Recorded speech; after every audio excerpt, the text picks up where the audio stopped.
오늘 우리에게 주시는 거룩한 말씀은 구약성경 율법서 신명기 30장 11절로 14절 말씀입니다. 신명기 30장 11절로 14절 말씀을 봉독해 올릴 때에 거룩하신 하나님의 음성을 들으시기를 주님의 이름으로 기원합니다. 내가 오늘 내게 명령한 이 명령은 내게 어려운 것도 아니요 먼 것도 아니라 하늘에 있는 것이 아니니 내가 이르기를 누가 우리를 위하여 하늘에 올라가 그의 명령을 우리에게 가지고 와서 우리에게 들려 행하게 하려 할 것이 아니요 이것이 바다 밖에 있는 것이 아니니 내가 이르기를 누가 우리를 위하여 바다를 건너가서 그의 명령을 우리에게로 가지고 와서 우리에게 들려 행하게 하려 할 것도 아니라 오직 그 말씀이 내게 매우 가까워서 내 입에 있으며 내 마음에 있은즉 내가 이를 행할 수 있느니라. 이는 하나님의 말씀입니다. 아멘, 아멘, 아멘.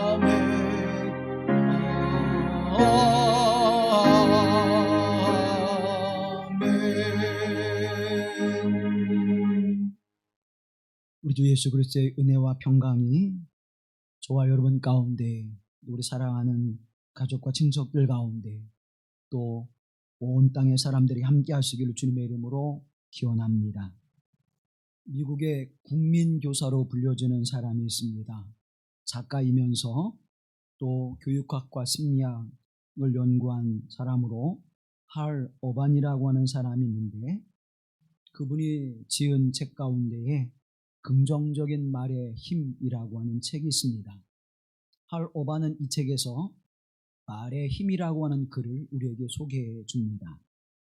부주의한 말은 싸움에 붙이고, 잔인한 말은 인생을 망치고, 모진 말은 미움이 스며들게 하고, 난폭한 말은 찌르고 죽이며, 감사한 말은 장애를 제거하고, 즐거운 말은 하루를 밝게 하고, 때에 맞는 말은 고통을 줄여주고, 사랑의 말은 상처를 치유하고 축복해 준다. 사랑하는 여러분 앞에 분에 있는 말들을 많이 하고 살아가고 있습니까? 아니면 뒤에 있는 말들을 더 많이 하며 살아가고 있습니까? 할 어반은 이 이야기를 전해주면서 그 책에서 성경이 우리에게 증언하는 말씀을 우리에게 전해줍니다. 죽고 사는 것이 혀의 힘에 달렸나니 혀를 쓰기 좋아하는 자는 혀의 열매를 먹으리라. 그러므로 우리는 부주의한 말, 잔인한 말, 모진 말, 난폭한 말을 행하지 아니하고 감사의 말, 즐거운 말, 때에 맞는 말, 사랑의 말을 행하여 그 열매를 먹는 자가 되라고 우리에게 권면해 줍니다. 그러면서 그는 우리에게 이렇게 반문합니다. 천사와 악마의 차이는 모습이 아니라 그가 하는 말입니다. 당신의 말에는 어떤 향기가 납니까?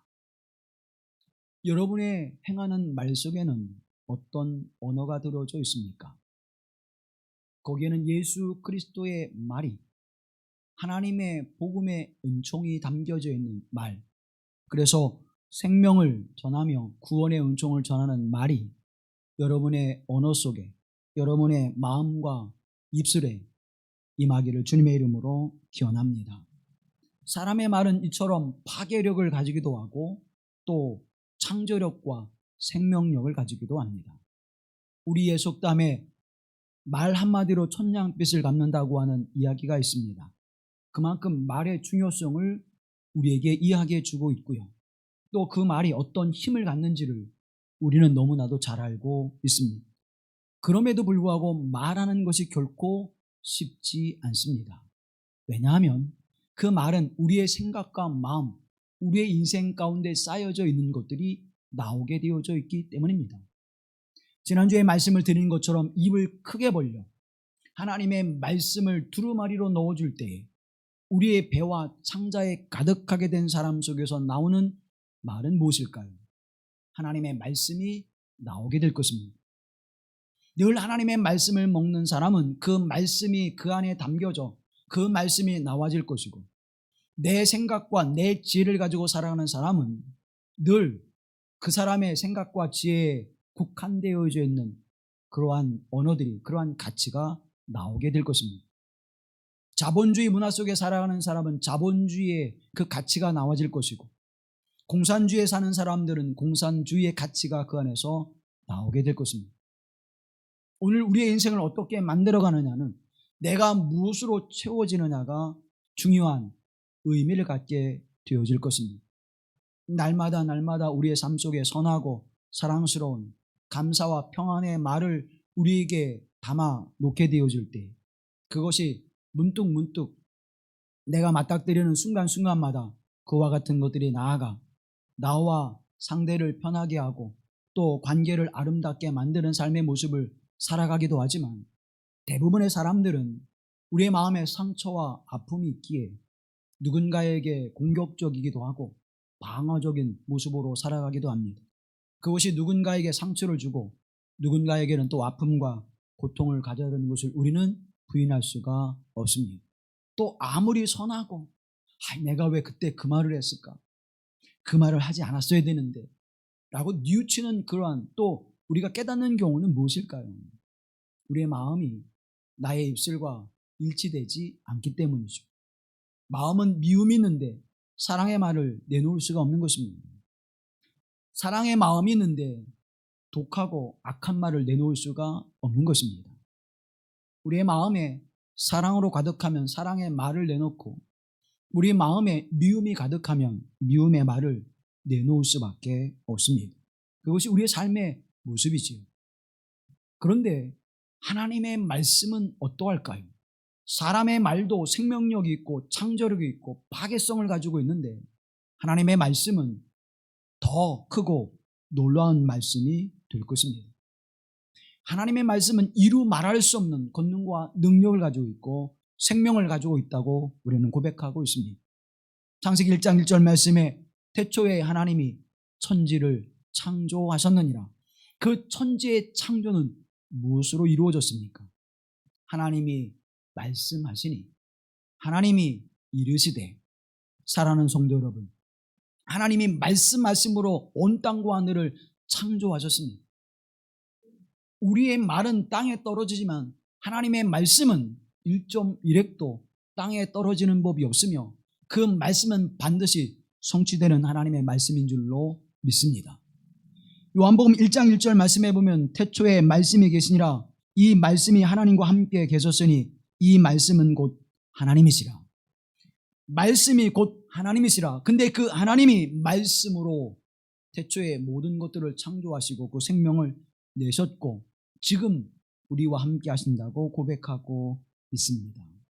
하나님의 말씀이 온 땅과 하늘을 창조할 뿐만 아니라 우리에게 생명을 주신 말씀, 그 거룩한 말씀됨을 우리는 고백합니다. 단순히 우리의 고백이 아니라 믿음이 되어지고 이 믿음이 우리의 삶을 변화시키는 은혜가 되길 주님의 이름으로 기원합니다. 그래서 우리 하나님의 말씀을 열심히 듣기도 하고 그 말씀을 우리가 보고 묵상하려고 애를 쓰고 노력합니다. 그런데 조금 말씀을 읽으면, 조금 말씀을 대하게 되어지면 그 말씀이 때로는 어때요? 어렵구나, 힘들구나, 오늘 우리의 상황과는 맞지 않는 것이 아닐까라고 우리는 반문하면서 그 말씀으로도 점점점 멀어지죠. 또 우리가 참 지혜롭지 못한 것이 성경을 읽으려고 마음에 결단할 때는 꼭 어디부터 읽어요? 창세기부터, 그리고 마태복음부터 꼭 순서를 처음부터 읽으려고 하니까 창세기 읽고 나면 어떻습니까? 그 뒤 출애굽기까지는 그래도 쉽게 읽어요. 근데 그 다음부터는 이건 뭐 이렇게 복잡하고 어렵고 힘들지? 나하고는 전혀 관계없는 레위기, 신명기 점점점 더 어때요? 어려워져요. 그래서 성경 읽다가 어려운 말씀이구나, 그리고 되게 덮어버리죠. 마태복음도 마찬가지입니다. 마태복음 읽으면서 이제 첫 말씀 읽으면 족보에게 낳고 뭐 이렇게 계속 이런 말씀이 있지?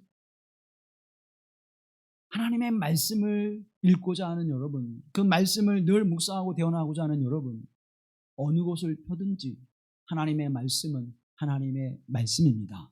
꼭 순서를 정할 필요가 없어요. 꼭 그것을 내가 고집할 이유가 없습니다.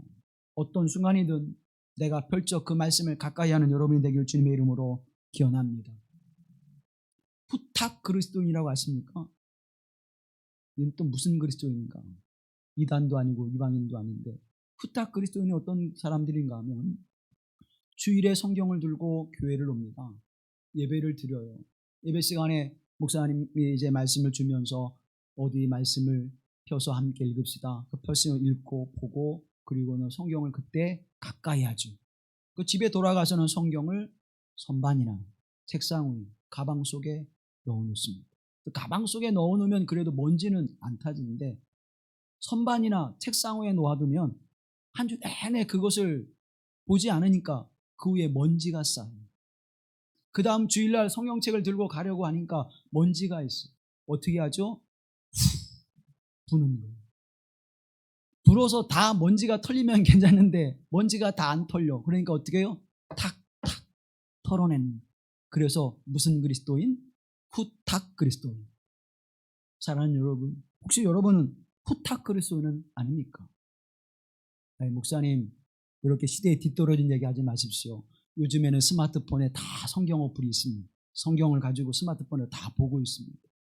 또 여러분 기능이 굉장히 좋잖아요. 성경을 볼 수 있을 뿐만 아니라 성경을 읽어줘요. 심지어 찬송까지 불러줘요. 그러니까 내가 할 필요가 없는 거예요. 어플을 작동시켜서 성경을 읽게 만들면 걔는 계속 읽어. 창세기로부터 요한계시를 계속 읽어. 나는 뭐예요? 듣기만 하면 되는데 그것을 주의 깊게 듣는 것이 아니라 성경을 볼 때 내 눈이 노안이 와서 침침해도 잘 못 봐서 나는 성경 어플로라도 말씀을 들어야 되지, 이런 열심으로 성경을 듣는 게 아니라 성경은 걔 혼자 열심히 창세기로부터 읽어요. 나는 내일 해. 나는 내가 하고 싶은 거 다 하고 이것도 하고 저것도 하고 그리고선 목사님 제가요 창세기로부터 요한계시록까지 일주일이면 한 번씩 읽어요. 누가? 스마트폰이에요.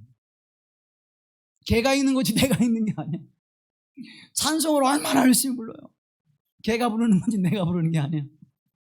사랑하는 성도 여러분, 하나님의 말씀이 우리에게 주어질 때 그 말씀이 정말 하나님의 말씀으로, 살아계신 말씀으로, 생명의 말씀으로 그것을 고백하면서 그 말씀을 받는다면 우리는 그 하나님의 말씀을 그렇게 가볍게 쉽게 여기지 않을 것입니다. 그러면서 우리는 어떻게 해요? 하나님 앞에 기도할 때 주님, 제 마음은 메마르고 가라앉은 영혼입니다. 내 마음에 말씀을 주셔서 생명이 넘치는, 생수의 강이 넘치는 영혼이 되게 하옵소서. 맞지요? 메마르지요. 하나님의 말씀이 우리에게 부어지지 않으니 생명력이 없고 생명이 없으니 그 땅과 삶의 모습은 메마를 수밖에 없습니다. 메마른 건 나아요. 왜요? 물이 부어주면 촉촉해지니까. 봄에 메마른 땅, 그 쩍쩍 갈라지는 논도 물이 들어가면 어때요? 한없이 부드러워져. 그곳에 씨앗이 떨어지면 뿌리를 내리고 생명이 움돋습니다. 하나님의 은혜가 주어지면 그렇게 되어져요.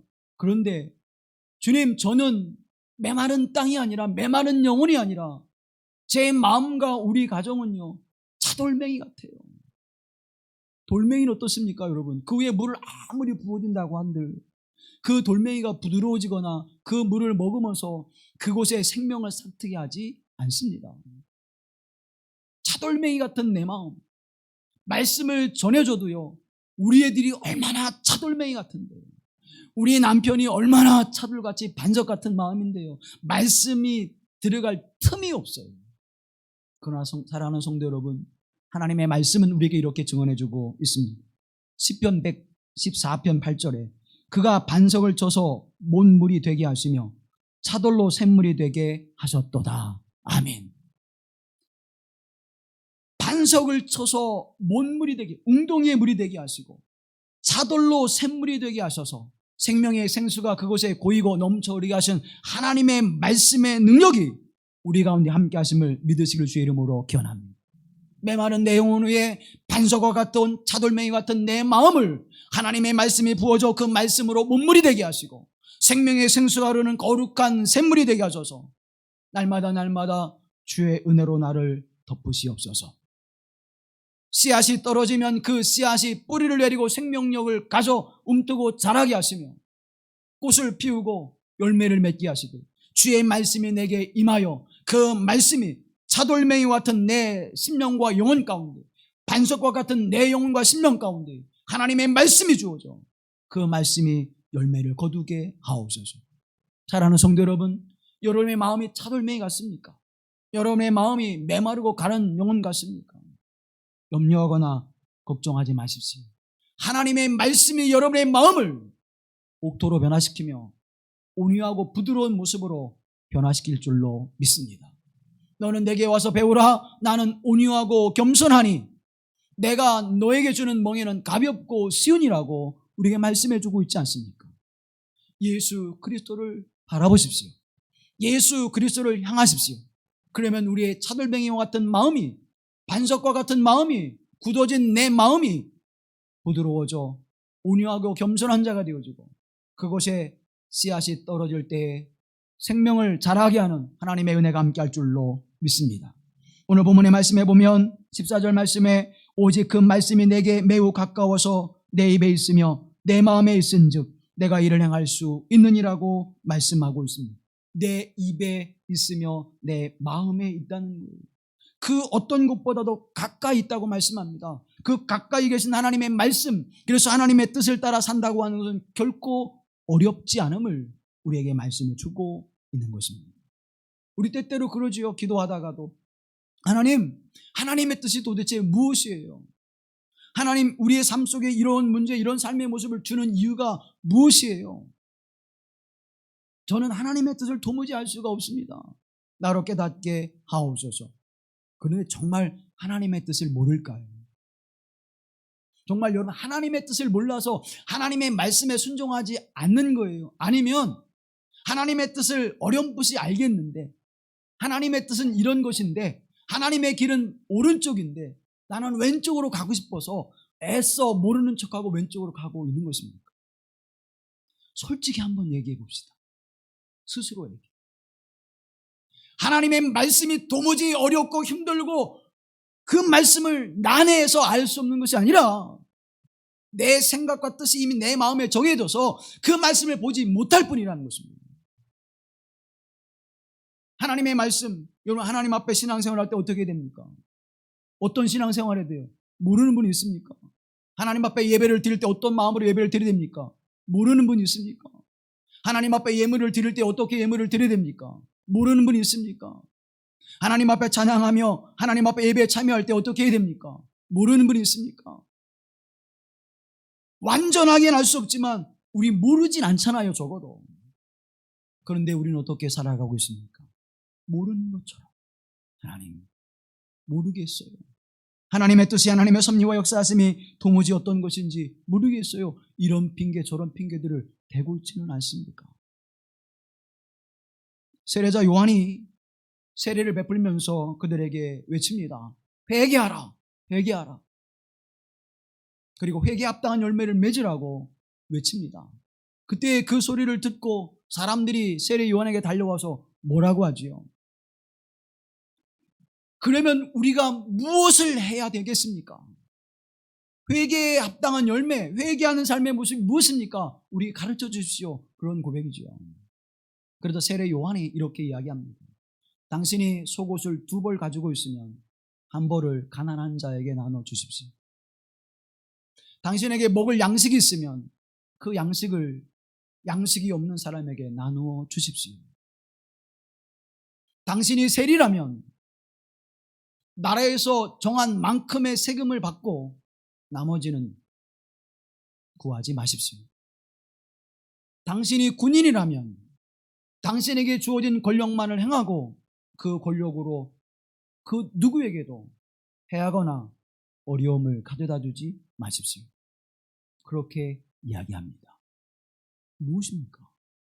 사랑하는 성도 여러분, 회개는 우리가 알고 있듯이 삶의 방향을 바꾸는 것입니다.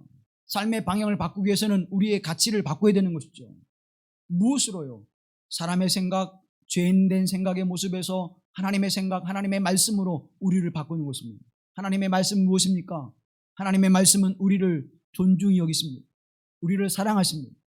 우리를 섬기시는 말씀입니다. 너희는 낮아지라고 말씀합니다.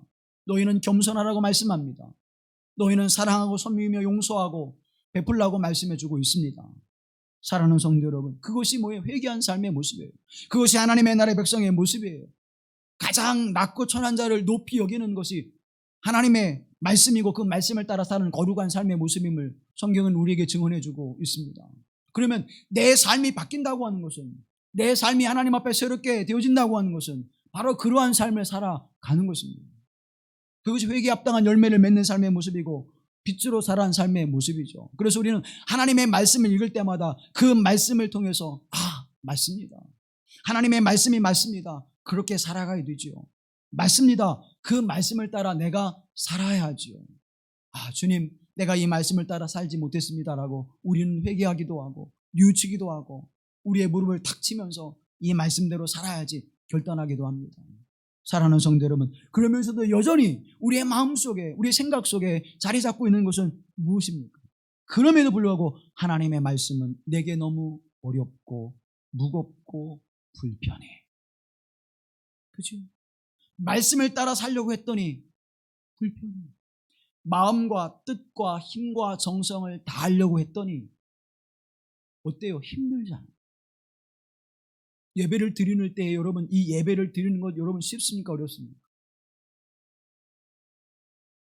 그렇게 하는 것이 없는데 예배를 드리고 나면 온 몸이 어때요? 기진맥진이 되죠. 그만큼 예배를 드리는 것이 힘들어요. 왜? 마음과 뜻과 힘과 정성을 다하여 순간순간 하나님 앞에 그저 의미 없이 드려지는 고백이 아니라, 습관적으로 드려지는 고백이 아니라, 사도신경을 고백할 때, 주님 가르친 기도를 드릴 때 그 말씀 하나하나가 주님 나의 고백이 되게 하옵소서. 그렇게 할 때 우리 마음이, 내가 부르는 찬양이, 내가 하나님 앞에 드리는 찬양이 내 마음과 내 영혼을 다하여 드리는 찬양이 되어질 때, 여러분 그 찬양을 드릴 때 마음이 어떻습니까? 그게 힘든 거예요. 예배를 드리고 나면 몸과 마음은 어때요? 힘이 다 빠지고 우리의 영혼은 풍성해져야 될 줄로 믿습니다. 이걸 반대로 되죠. 반대로. 우리의 영과 영은 뭐예요? 가난해지고 우리의 육신은 혈기로. 그런 말을 해. 그런 말씀은 나한테 한 거 아니야? 혈기가 왕성해져. 사랑하는 성도 여러분, 하나님의 말씀은 무겁거나 하나님의 말씀은 어렵거나 하나님의 말씀은 불편하지 않습니다. 그러면 그 말씀이 우리에게 생명의 말씀, 구원의 말씀, 복음의 말씀이라고 우리가 고백하며 그 말씀을 따라 생명을 다하는 사람들이 있었겠습니까? 2000년 기독교 역사 속에서 하나님의 말씀은 생명의 말씀이고 복음의 말씀이고 구원의 말씀인 줄로 믿습니다. 그 말씀이 우리에게 증거되어졌고 그 말씀을 따라 우리가 살아가고 있지 않습니까? 신명기 8장에서 이렇게 말씀하고 있습니다. 너를 낮추시며 너를 줄이게 하시며 또 너도 알지 못하며 내 조상들도 알지 못하던 만나를 내게 먹이신 것은 사람의 떡으로만 사는 것이 아니요 여호와 입에서 나오는 모든 말씀으로 사는 줄을 내가 알게 하려 하심이니라. 아멘. 하나님의 말씀으로 사는 것임을 우리로 알게 하시기 위하여 하나님의 말씀을 선언하셨다는 거예요. 하나님이 부르신 종들을 통해서 말씀을 선언하신 것입니다.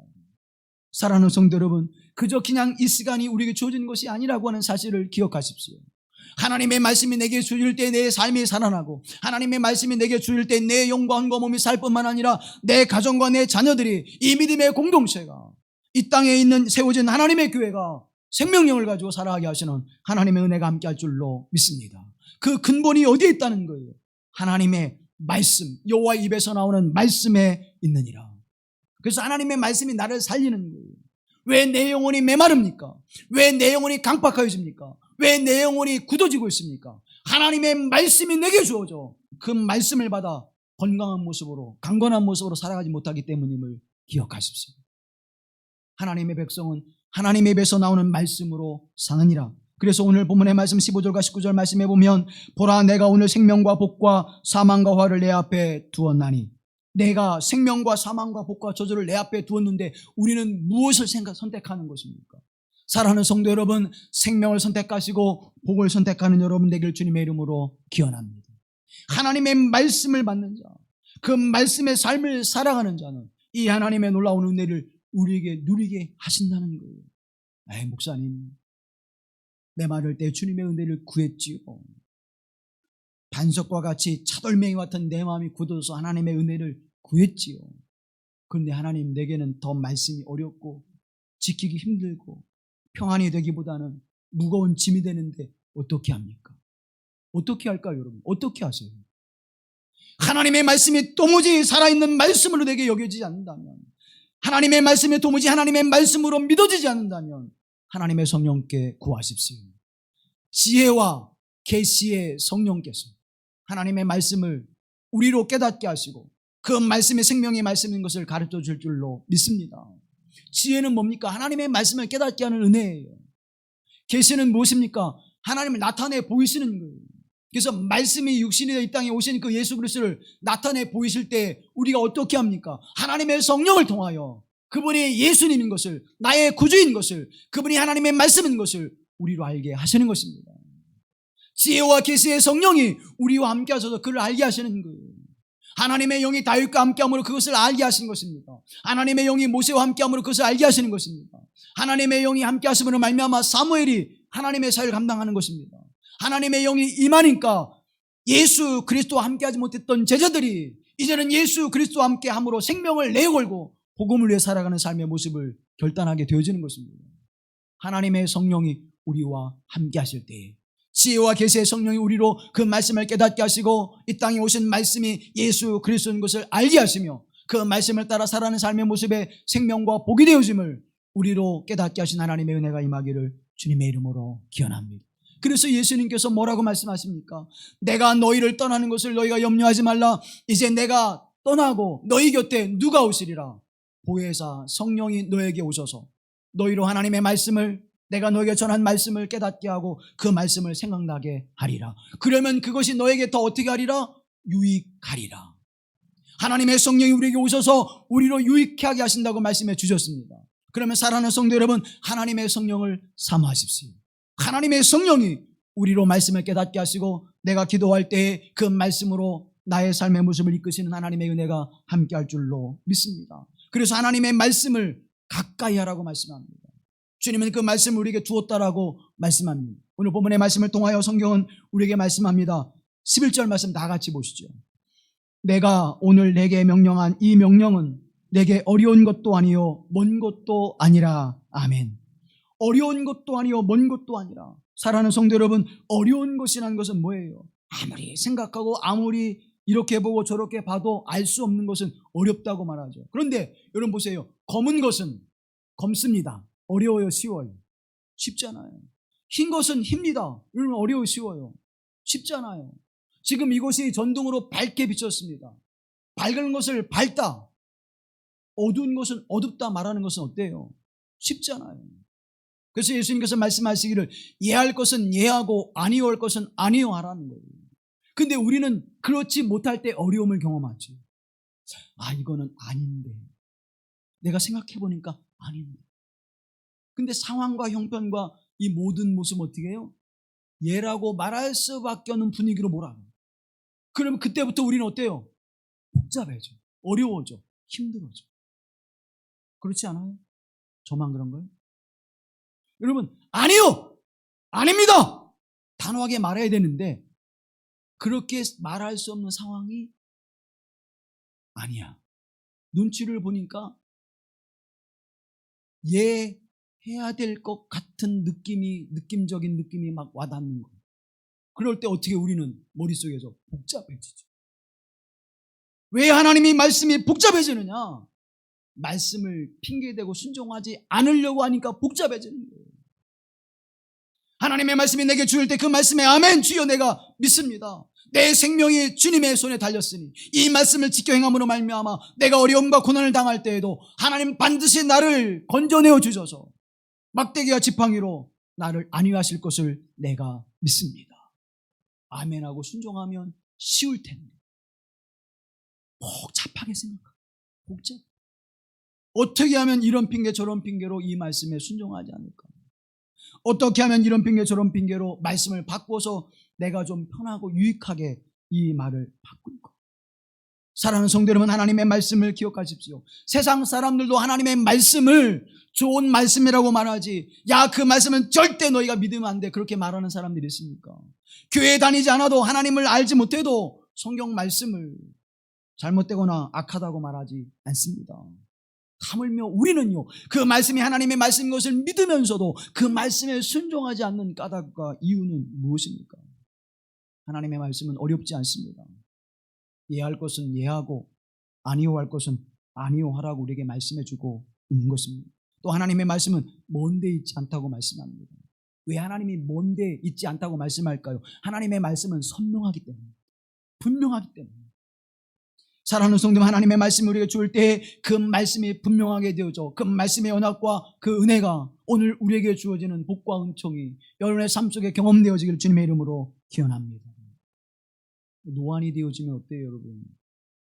오늘날 성경을 새벽에 보는데 작은 글씨의 성경이 희미하게 보이더니 이제 어른어른 거리더니 이제는 무슨 글씨인지 잘 안 보여요. 그때 딱 무릎을 치면서 노안이 왔구나. 그죠? 여러분, 요즘 어떤 음식을 살 때, 요즘 제품을 살 때 우리가 주의 깊게 보는 게 있죠. 여기는 어떤 성분이 있을까? 뭐가 몇 퍼센트나 들어가 있을까? 요즘에는 아주 건강 생각하면서 그걸 아주 차근차근히 잘 보잖아요. 근데 여러분, 그거 볼 수 있어요? 그거 볼 수 있는 분들은 눈 참 좋으신 분들이에요. 저는 잘 안 보여요. 그래서 어떻게 합니까? 지혜를 짜내죠. 스마트폰으로 찍은 걸 다시 스마트폰에서 확대해. 그래서 그걸 읽어. 저만 그랬는 게 아니구나. 그죠, 여러분? 너무 작으니까 우리 아이들하고 같이 가면 애들한테 물어봐. 야, 이거 뭐로 써요? 어떻게 써요? 몇 프로 들어있다고 그래요. 그런데 우리가 가서 보면 못 보니까 안경을 벗었다 썼다 봐도 잘 안 보여. 너무 왜 이렇게 작게 쓰는지 몰라. 그래도 참 감상의 스마트폰이 있으니까 그걸 쫙 해서 보면 이만큼 들어있구나. 이것보단 이 제품이 더 좋네? 그리고 사잖아요. 사랑하는 성도 여러분, 선명해지잖아요. 하나님의 말씀은 흐리하지 않아요. 하나님의 말씀은 두리뭉실하지 않아요. 하나님의 말씀은 선명합니다. 죽는다고 말하면 죽는 거예요. 산다고 말하면 사는 거예요. 희망을 주신다고 말하면 희망이 있는 거예요. 하나님의 말씀은 우리에게 희망의 말씀이고, 하나님의 말씀은 우리에게 생명의 말씀이고, 하나님의 말씀을 가까이 하는 자는 복이 되다고 말씀하실 때 그 말씀은 복이 되는 줄로 믿습니다. 사랑하는 성도 여러분, 하나님의 말씀은 믿는 사람들에게는 복이 되어지고 그 말씀을 거역하고 부수정하는 자들에게는 저주가 되어집니다. 하나님의 말씀을 믿지 않습니까? 하나님의 말씀으로 고백하고 있지 않습니까? 그러면 하나님의 말씀은 내게 복이 되어지고 하나님의 말씀은 내게 은혜가 되는 줄로 믿습니다. 염려하거나 두려워하지 마십시오. 비록 내가 하나님의 말씀에 순종하지 못할지라도 내가 너를 긍휼히 여겨, 내가 너 노하기를 더디하여, 내가 오래 참고 인내하여 내가 돌아오기를 기다리노라. 사랑하는 성도 여러분, 하나님 그런 하나님이시잖아요. 하나님은 그렇게 사랑과 긍휼과 자비를 베푸시는 하나님이시잖아요. 말씀을 내가 지키지 못했다고 해도 두려워하지 않는 것은 하나님의 나에게 긍휼과 자비를 베풀어 주셔서 내가 깨닫고 돌아오도록, 내가 깨닫지 못하면 하나님의 성령을 내게 보내주셔서 그 하나님의 성령으로 나를 돌이키게 하신 하나님. 그래서 주님은 우리에게 이렇게 말씀합니다. 베드로후서 1장 말씀에 이 소리는 우리가 그와 함께 거룩한 산에 있을 때에 하늘로부터 난 것을 들은 것이라. 또 우리에게는 더 확실한 예언이 있어 어두운 데를 비추는 등불과 같으니 날이 새어 샛별이 너희 마음에 떠오르기까지 너희가 이것을 주의하는 것이 옳으니라. 아멘. 하나님의 말씀은 등불과 같고 샛별과 같아서 어두운 데서 그 말씀을 나로 인생의 길을 인도하시는 말씀이 된다는 것입니다. 사랑하는 성도 여러분, 거룩한 산에 받으신 하나님의 말씀, 거룩한 산에서 모세가 그 말씀을 받아 지킬 때에 하나님의 복과 은혜를 누렸습니다. 거룩한 하나님의 말씀을, 산상수훈의 말씀을 들을 때에 그 말씀을 받은 자들이 하나님의 나라를 소망하며 영생의 삶을 소망하는 은혜를 누렸습니다. 그 말씀은 모세에게만 주는 말씀이 아니라 산에 올라가 예수님 앞에 무릎을 꿇고 앉아 그 말씀을 들었던 제자들에게 주셨던 말씀만이 아니라 오늘 여기에서 하나님의 말씀을 받는 저와 여러분에게 이 말씀이 똑같이 주어진 줄로 믿습니다. 모세에게 주어진 것처럼, 이스라엘 백성에게 주어진 것처럼, 유대인에게 있어서 바리새인과 서기관들이 하나님의 말씀을 잘 알고 그들이 하나님의 말씀을 해석해서 그 말씀을 익히 알고 지켜서 그들이 복을 받은 것이 아니잖아요. 하나님의 말씀을 하나님의 말씀으로 두려움으로 받은 그들이 오히려 하나님의 복을 받아 영원한 생명의 은총을 누렸지 않습니까? 예수는 바리새인들을 바라보면서 화했을진저 독사의 자식들아라고 그들을 저주하지 않았습니까? 사랑하는 성도 여러분, 하나님의 말씀은 어렵고 먼 데 있고 불투명한 것이 아니라 분명하고 선명하고 우리가 알 수 있는 말씀이 돼요. 그 말씀을 사모하는 이들에게 거룩한 하나님의 은혜를 우리에게 베푸시는 줄로 믿습니다. 이 믿음이 여러분에게 동일하게 함께 하시기를 주님의 이름으로 기원합니다. 14절 말씀 다 같이 보시죠. 오직 그 말씀이 내게 매우 가까워서 내 입에 있으며 내 마음에 있은즉 내가 이를 행할 수 있느니라. 아멘. 오직 그 말씀이 어디에 있다고요? 내 입에 있으며 내 마음에 가까이 있은즉. 사랑하는 성도 여러분, 하나님의 말씀이 내 입에 있다는 거예요. 하나님의 말씀을 가까이 하십시오. 제가 여러분에게 하나님 말씀 전할 때 히브리어로 말하거나 헬라어로 말하지 않지 않습니까? 제 말을 못 알아듣는 분 있어요? 다 알아듣잖아요. 하나님의 말씀을 전할 때 우리의 말로 전하지 않습니까? 사랑하는 성도 여러분, 성경의 말씀이 히브리어와 헬라어로 되어 있다면 이 말씀을 볼 수 있는 사람들은 국한되어 있을 거예요. 그 문제가 어디에 있었습니까? 중세 가톨릭에 있었잖아요. 하나님의 말씀을 보려고 해도 라틴어도 고대 라틴어로 되어 있어서 그 말씀을 공부하지 않은 사람은 읽을 수 없어요. 그러니까 신부가 아니면 성경을 읽을 수가 없어요. 그래서 여러분 가톨릭에 가면 그림들이 굉장히 많잖아요. 스테인글라스도 다 뭐예요? 그런 성화의 그림들이 굉장히 많은 이유가 여기 왜 말씀을 못 읽으니까 그 말씀을 그려놓은 거예요. 이 말씀이 이 말씀이다. 이 말씀이 이런 거다. 그려놓으니까 그거 보고서 신부에게 들었던 말씀을 생각나게 했던 거예요. 왜? 하나님의 말씀을 읽을 수가 없으니까. 그런데 지금 어떻습니까? 우리나라는 얼마나 복받은 민족입니까? 선교사가 이 땅에 들어와 복음을 전하고 교회가 세워지기 전에 무엇이 먼저 왔어요? 하나님의 말씀이 먼저 번역되어졌어요.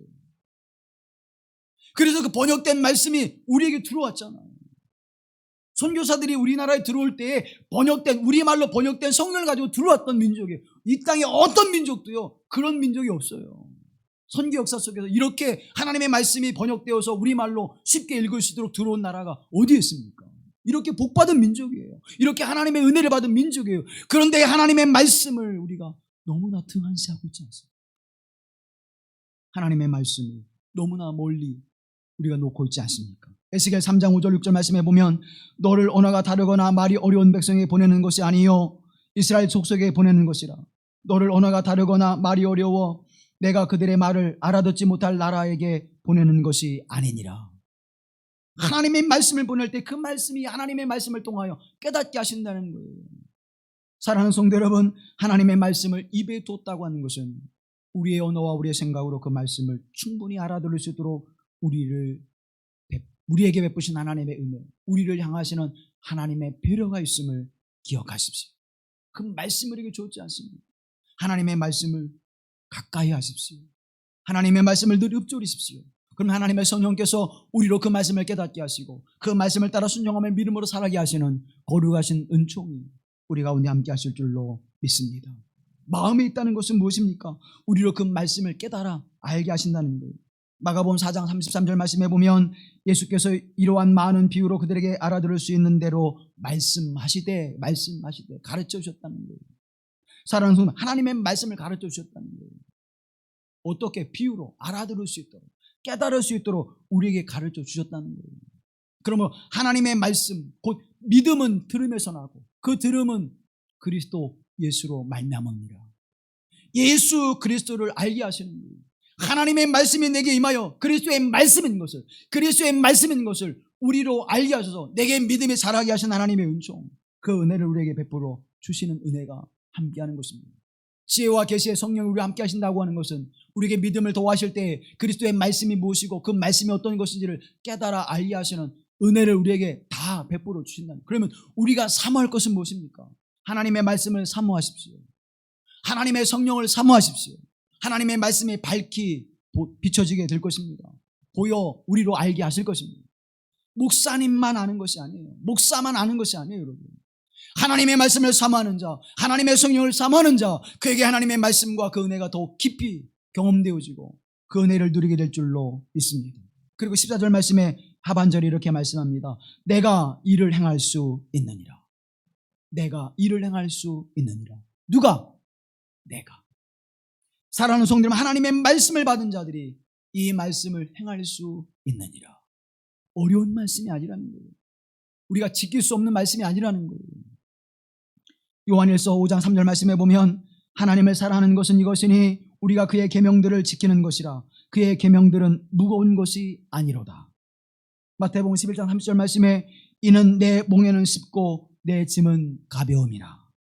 하나님의 말씀은, 주님께서 우리에게 선포한 말씀은 결코 결코 무겁지 않다는 거예요. 우리가 지킬 수 없는 것이 아니라는 거예요. 우리가 행할 수 있는 것, 가벼운 것이고 우리가 쉽게 지킬 수 있는 것이라고 말씀하고 있는 것입니다.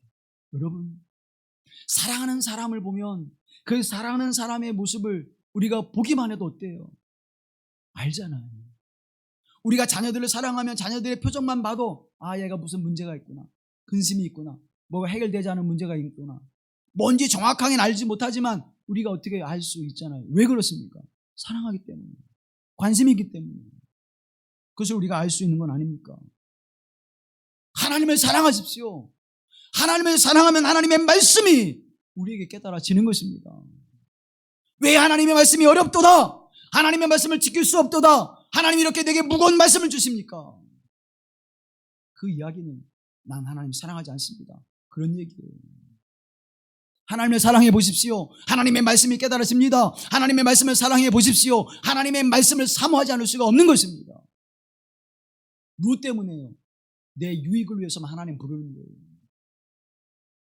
하나님, 내게 문제가 생겼거든요, 빨리 와보세요, 이거 해결해 주세요. 그리고는 다 해결되어지면 이제 불편하니까 좀 저 곁으로 가세요. 우리 아이들 그러잖아요. 엄마, 이거 문제가 생겼는데 어떻게 할까? 그거 해결해 주면 뭐라 그래요? 빨리 방에서 나가세요. 여러분, 우리의 모습, 하나님을 사랑하면, 정말 하나님을 사랑하면 하나님의 말씀이 보이는 거예요. 하나님 말씀이 깨달아지는 거예요. 나를 향하신 하나님의 말씀으로, 모세에게 주셨던 하나님의 말씀이 나를 향하신 말씀으로, 다윗에게 주셨던 하나님의 말씀이 내게 주시는 말씀으로, 베드로에게 주셨던 그 말씀이 내게 주시는 말씀으로, 사도 바울에게 주셨던 말씀이 내게 주시는 말씀으로 그 말씀이 경험되어지는 거예요. 오늘 하나님의 말씀이 여러분의 말씀이 되어질 주님의 이름으로 기원합니다. 그래서 하나님의 말씀은요, 현재 진행형이에요. 하나님의 말씀은 옛날 그 누구에게 준, 아브라함에게 주고 모세에게 주고 다윗에게 주고 그렇게 준 말씀이 아니라 지금 내게 주는 말씀인 것을 믿으시길 주님의 이름으로 기원합니다. 아브라함에게 주셨던 복은 여러분에게 주시는 복이에요. 여러분을 구원하시는 모세의 그 능력은 여러분을 구원하시는 하나님의 그 능력이 나타나는 거예요. 사울아 사울아 내가 왜 나를 핍박하느냐, 그 말씀은 오늘 세상을 향해 나가는 나의 삶의 모습을 돌이키라고 우리를 부르시는 주님의 음성입니다. 그 음성을 듣고 어떻게 되어집니까? 변화되어지잖아요. 삶이 바뀌잖아요. 여러분, 사도 바울이 베드로가 보니까 살아계신 하나님 맞는 것 같대, 부활의 주님 맞는 것 같대. 사도 바울이 여러분 베드로의 삶을 보고 인생을 돌이켰습니까?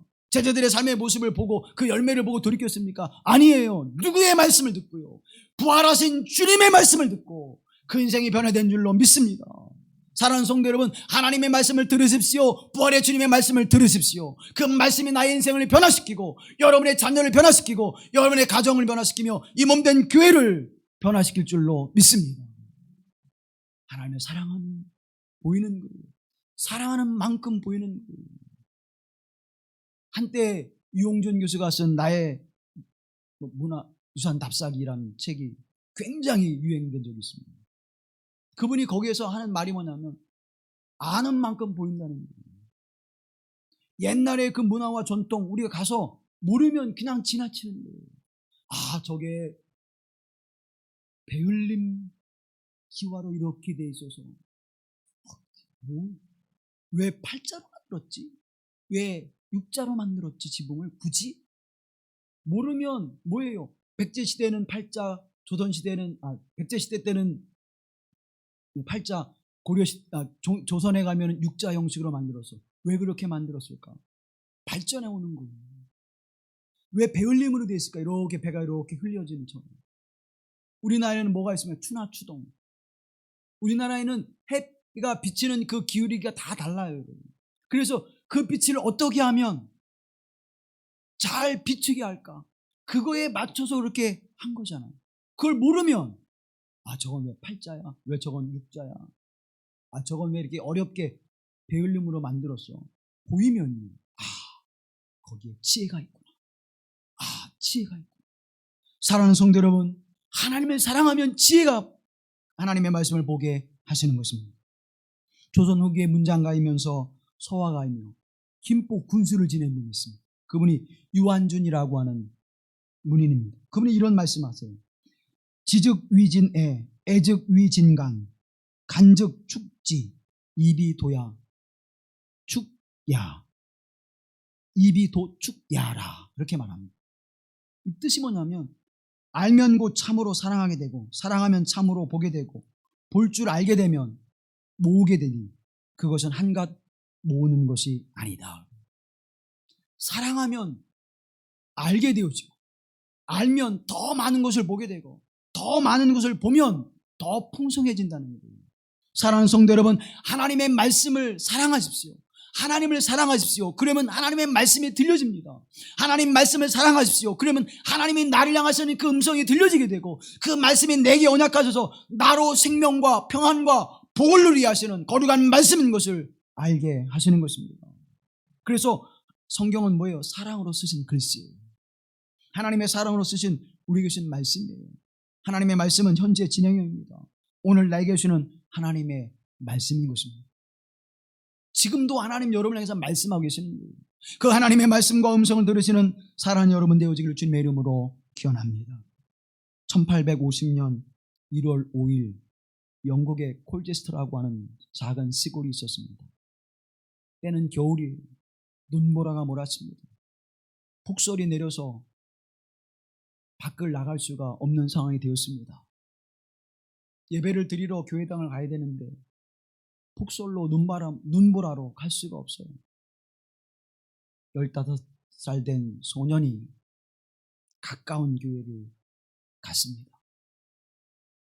그 교회에 가니까 그곳을 담임하는 목사님이 계시지 않았습니다. 눈보라와 폭설로 먼 곳에 있던 그 목사님이 그 교회에 당도하지 못했어요. 오질 못하셨던 거예요.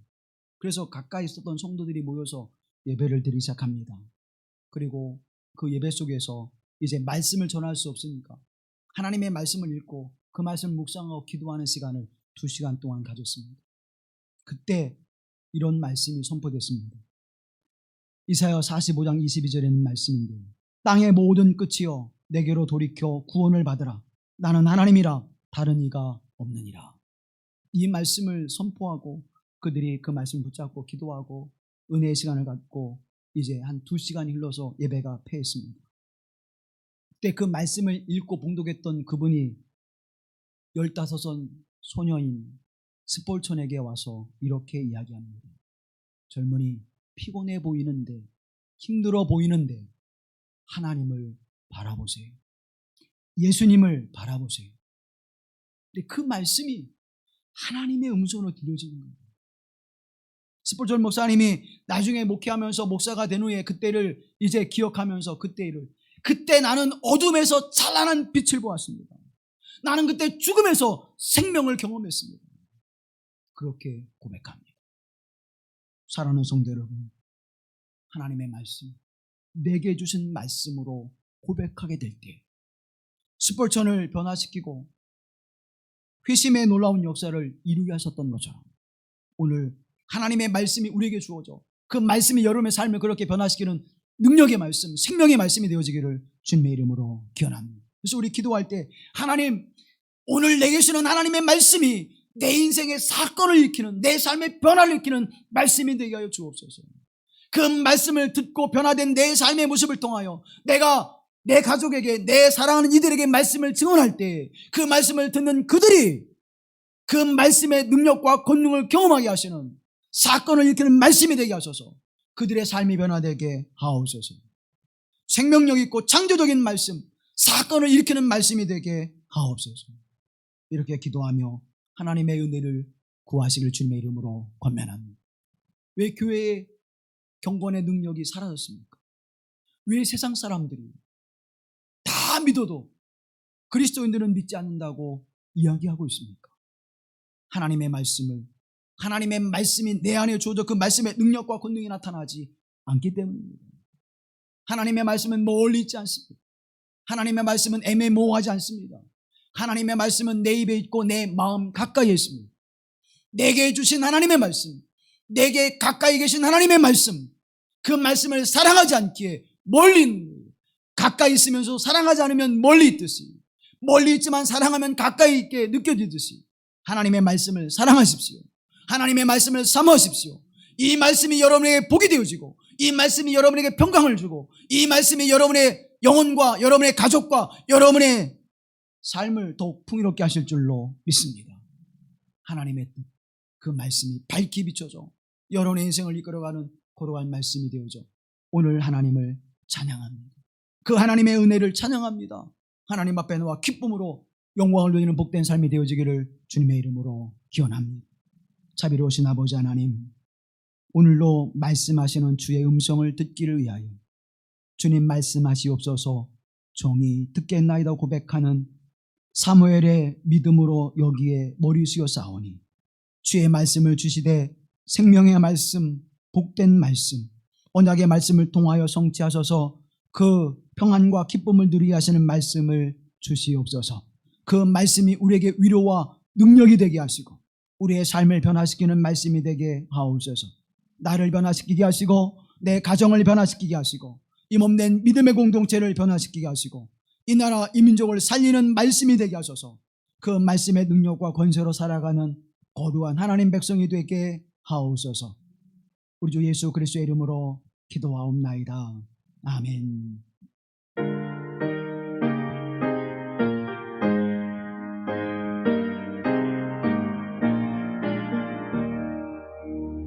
참 사람 되신 말씀 하늘의 지혜요 변하지 않는 진리 온 세상 빛이라 주 말씀 성경에서 찬란히